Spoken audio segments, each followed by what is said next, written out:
Hello students, तो आज हम क्वेश्चन नंबर 7 से स्टार्ट करेंगे। 8th क्लास के मैथमेटिक्स के एक्सरसाइज 11.2 का क्वेश्चन नंबर 7th है। तो हमारे पास क्वेश्चन नंबर 7 में देखिए, इसमें है कि किसी भवन के फर्श के समचतुर्भुज के आकार की 3000 टाइल हैं। ठीक है, इसका इंग्लिश में हम बता देते हैं, इंग्लिश भी साथ साथ। The floor of a building consist of 3000 tiles which are rhombus shape. तो इसने कहा कि जो 3000 टाइलें हैं उनकी जो शेप है वो समचतुर्भुज का कि मतलब क्या होता है, रोम्बस होता है। ठीक है, रोम्बस के आकार की हैं जो इसकी शेप हैं, और इनमें से प्रत्येक के विकर्ण 45 और 30 हैं। तो विकर्ण होते हैं diagonals, and each of its diagonal are 45 and 30 centimetre in length. ठीक है, तो इनके जो विकर्ण है यानी कि जो डायगनल, उनकी लंबाई कितनी है, 45, 45 और 30। ठीक है, 30 सेंटीमीटर। 4 रुपये प्रति वर्ग मीटर की दर से इस फर्श को पॉलिश करने का व्यय ज्ञात कीजिए। इसने कहा कि जो इस फर्श को पॉलिश करने के बाद जो खर्चा आएगा वो देखिए। तो इसका इंग्लिश में हम बता देते हैं कि जैसे इसमें है, the floor of the building consist 3000 tiles which are rhombus shape, जिनकी शेप रोम्बस की है, और इनमें से प्रत्येक यानी कि each of its diagonal 45 and 30 centimetre लंबाई यानी कि लेंथ है इनकी। ठीक है, find the cost of the polishing of floor. इस फर्श की जो इस फ्लोर की पॉलिश करने के लिए its cost per metre square है 4 रुपीज़, यानी कि 4 रुपये प्रति वर्ग मीटर की दर से इस फर्श को पॉलिश करने का खर्च आएगा, यानी कि कॉस्ट आएगी, वो हमें ज्ञात करनी। ठीक है, पहले हमने इसमें लिखा, देखिए इसमें इस तरह से, जैसे एक रोम्बस की शेप हमने बना दी है, इस तरह से 3000 टाइल हैं। 3000, ये एक टाइल है। ठीक है, वन टाइल है, इस तरह से वन टाइल है ये, और ऐसे ही 3000 टाइल हैं इस फ्लोर में लगी हुई, जिनकी पॉलिशिंग का खर्च है, ये हमसे कॉस्ट पूछता है। ठीक है, 3000 टाइल हैं इस फर्श में लगी हुई।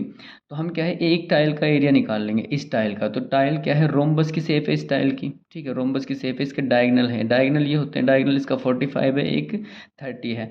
तो हम लोग देखते हैं कि डायगनल का फॉर्मूला क्या होता है। देखिए, रोम्बस का फॉर्मूला होता है, एरिया ऑफ रोम्बस होता है 1/2 प्रोडक्ट ऑफ डायगनल, 1/2, और जो उसके डायगनल होते हैं, जो विकर्ण होते हैं, उनकी गुणा हो जाती है। ठीक है, उनकी गुणा कर देते हैं। तो दो विकर्ण का मतलब है, डायगनल है 45 और 30, यानी कि 30 और 45 इसके विकर्ण हैं। ठीक है, तो हमने क्या किया है, एक एरिया ऑफ ईच टाइल, यानी कि वन टाइल भी आप लिख सकते हो यहाँ पे कि एरिया ऑफ वन टाइल का एरिया कितना हो जाएगा, 1/2, और इसके डायगनल 45 और 30 है। तो 45 यानी 45 गुणा में 30 सेंटीमीटर है, तो सेंटीमीटर का स्क्वायर, एरिया हमेशा स्क्वायर फुट में होता है। ठीक है, तो अब यहाँ से देखिए ये आ गया, इसका एरिया हम इसकी मल्टीप्लाई करें तो ये आ जाएगा,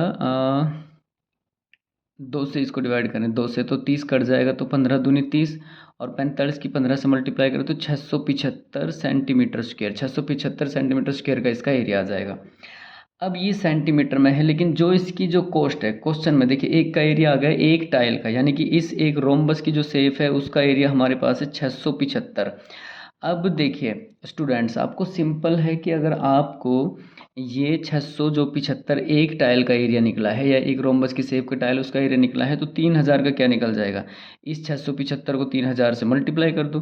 तो 3000 से गुणा करने के बाद, 3000 से मल्टीप्लाई करने के बाद, ये एरिया ऑफ 3000 टाइल्स, 3000 टाइलों का एरिया क्या हो जाएगा, यहाँ देखिए 675 को 3000 से गुणा करेंगे तो 20-25 हज़ार, यानी कि ये आ जाएगा करीब इकाई, दहाई, सैकड़ा, हज़ार, 10,000, लाख, 10 लाख, 20,25,000 सेंटीमीटर स्क्वायर इसका एरिया आ गया। ठीक है, अब यहाँ पे बात आती है कि जो ये इसकी कॉस्ट पूछी है वो तो मीटर में पूछी है, एरिया हमारा जो आया है वो सेंटीमीटर स्क्वायर में आया है, सेंटीमीटर स्क्वायर में। ठीक है, तो हम लोग क्या करेंगे, इसको मीटर में कन्वर्ट करेंगे एरिया को। ठीक है, अब हमारे पास एरिया कितना आया, 20,000, तो मैं इसको यहाँ लिख लेता हूँ, 20,000, 20,25,000 हमारे पास एरिया आया सेंटीमीटर में। एक मीटर में 100 सेंटीमीटर होते हैं। ठीक है, तो एक मीटर स्क्वायर में 10,000 सेंटीमीटर होते हैं। ठीक है, इस तरह से।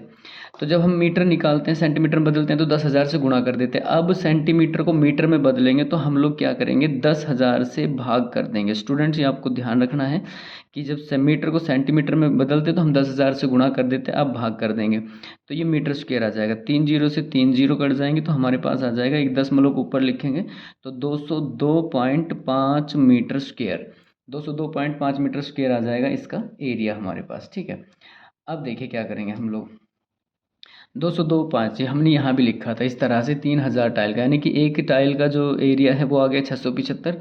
3000 टाइल का एरिया हमने मीटर में, ये आ गया था 20,25,000 सेंटीमीटर, हमने उसको मीटर में बदला तो 10,000 से मल्टीप्लाई डिवाइड कर दिया, जो हमने यहाँ आपको समझा दिया है। और ये आ गया 202.5 मीटर, 5 मीटर स्क्वायर। कुछ नहीं करना, 202 पॉइंट भी मीटर में, 202.5 भी मीटर में और 4 पर मीटर स्क्वायर है। तो हमें 202 यानी कि 202 पॉइंट मीटर का एरिया है, जिसकी पर मीटर स्क्वायर 4 रुपये कॉस्ट आएगी, उसकी पॉलिशिंग करनी। तो पूरे एरिए की पॉलिशिंग करने में हम इसको 4 से गुणा कर देंगे तो हमारा खर्च कितना आ जाएगा, 202.5 गुणा में 4 को 810 रुपये। इन 3000 टाइल्स जो दे रखे हैं इनकी पॉलिशिंग के लिए हमारे पास, इस फ्लोर की, ठीक है, पॉलिशिंग के लिए हमारे पास 810 रुपये का खर्च आएगा। अगर आपको समझ नहीं आता तो आप हमें कमेंट्स कर सकते हैं, और चैनल पर अगर आप नए जुड़ते हैं तो चैनल को शेयर और सब्सक्राइब करें, ठीक है। अभी क्वेश्चन में हमारे पास है, ये सारी इन्फॉर्मेशन थी जो हमने आपके सामने शेयर की है। ये आपको ध्यान रखना है कि मीटर जो होता है, 1 मीटर में 100 सेंटीमीटर होते हैं। जब मीटर को हम सेंटीमीटर में बदलते हैं तो गुणा कर देते हैं, ठीक है, और जब सेंटीमीटर को मीटर में बदलते हैं तो भाग कर देंगे, यानी कि इस तरह से, यानी कि 1 मीटर स्क्वेयर अपॉन और इज इक्वल टू सेंटीमीटर, ऐसे।